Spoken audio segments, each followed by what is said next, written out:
This must have been what people felt like when they first saw the chest burster pop out of the dude in 1979. We ourselves are now able to experience that feeling that people felt when they first saw Alien.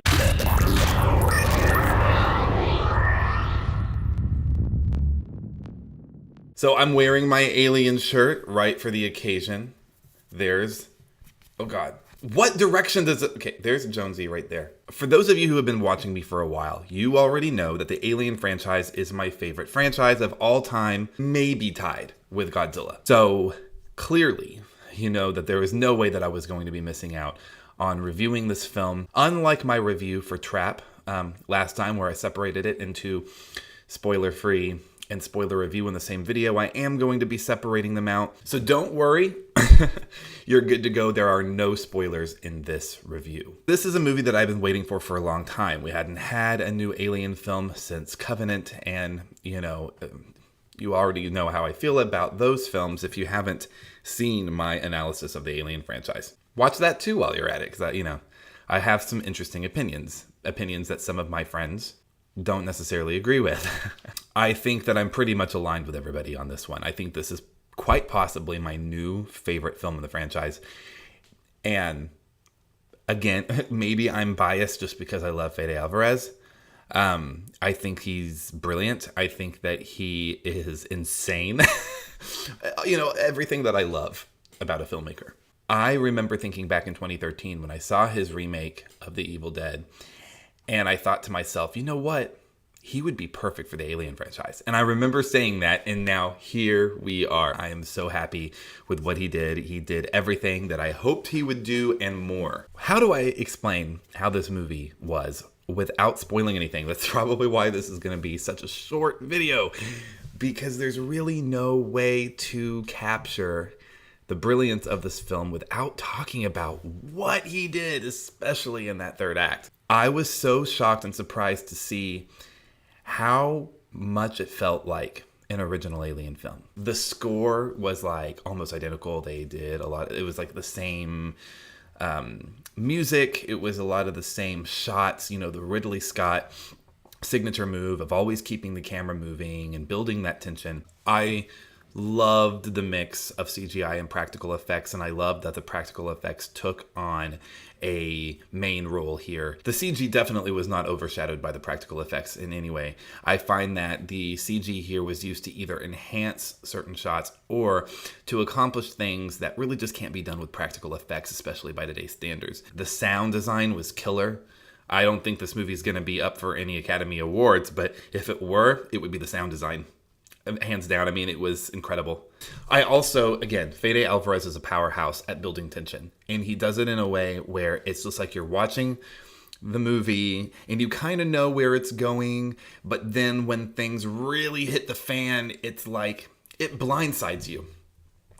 Almost like you didn't see it coming. But you know it's coming because it builds to it. But when it happens, it still blindsides you. And that's what I love about his style.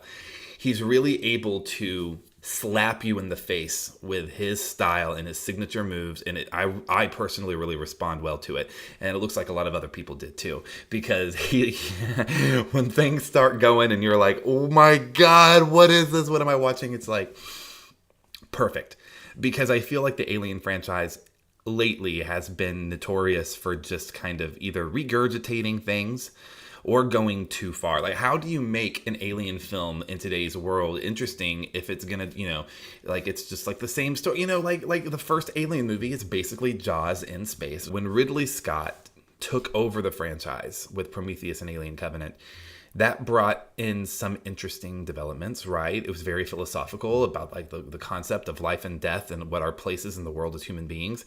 And those elements about his two films, you know, later on, I really enjoyed those aspects. However, there were so many other problems that I had with those two films. I personally think that Ridley Scott is kind of pretentious. I mean, I'm just going to say it. He thinks that he owns this franchise. He thinks it's his IP when he's not even the one who came up with it. He didn't write it. No, he was chosen as the director for the first film. This is not his franchise. I think that's the main issue that I have with Prometheus and Alien Covenant, is that he kind of just like over-explained the origins of the xenomorph and did things that certain choices that I just thought were just too much. Finally, something is happening in the Alien franchise that's not only exciting and interesting and just apeshit crazy all around, that you're like, wow, like this must have been what people felt like when they first saw the chest burster pop out of the dude in 1979. We ourselves are now able to experience that feeling that people felt when they first saw Alien. And I think that's what makes this movie so special. And I think that's what makes Álvarez so good at tackling previously owned IPs. Real quick, before I, talk about the last thing I want to mention, I want to talk about what I disliked. I really didn't dislike much. I think it was just one thing, really. There were, and it all revolves around one particular choice that I didn't think was necessary, nor did I really understand why they did it. And we'll talk about it more in the spoiler review. But there's one particular character in the film, and they have to use CGI augmentation in a way. I guess that's the right term to describe it. It's CGI. And the CGI just doesn't really work there. It looks very fake, like a video game. The only way they could have done this was with CGI, if I'm being honest. But why did this character particularly have to be there? I didn't really feel like it was necessary for this character to be here in order to move things along with the story. But that's just me. When this third act comes along, it is bonkers. It's one of the craziest things you'll ever see. It melted my mind. My mouth was like, the entire time. When the credits rolled, I literally was just staring at the screen. I could not move. I could barely breathe. I know that sounds so dramatic and like hyperbolic, but like it was such a visceral reaction that I had in the theater. I think part of it is just because I love this franchise so much. And then also just like not expecting this direction, and for it to completely obliterate any expectations that I had.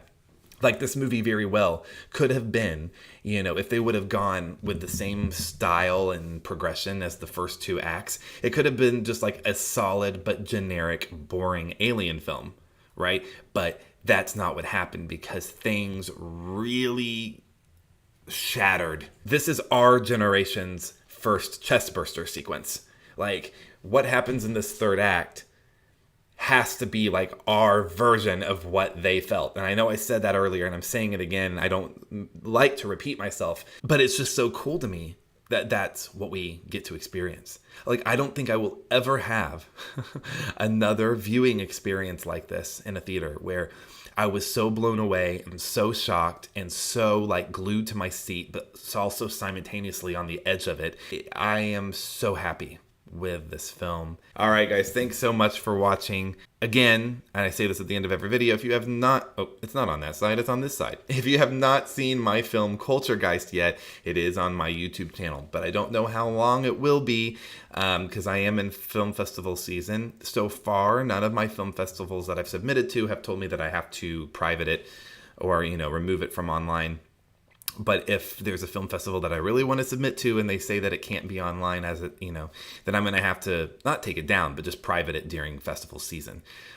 So watch it while it's up in case I take it down. I keep doing that because it's reversed on the, whatever. Listen, go check it out. I'm really, really proud of this film.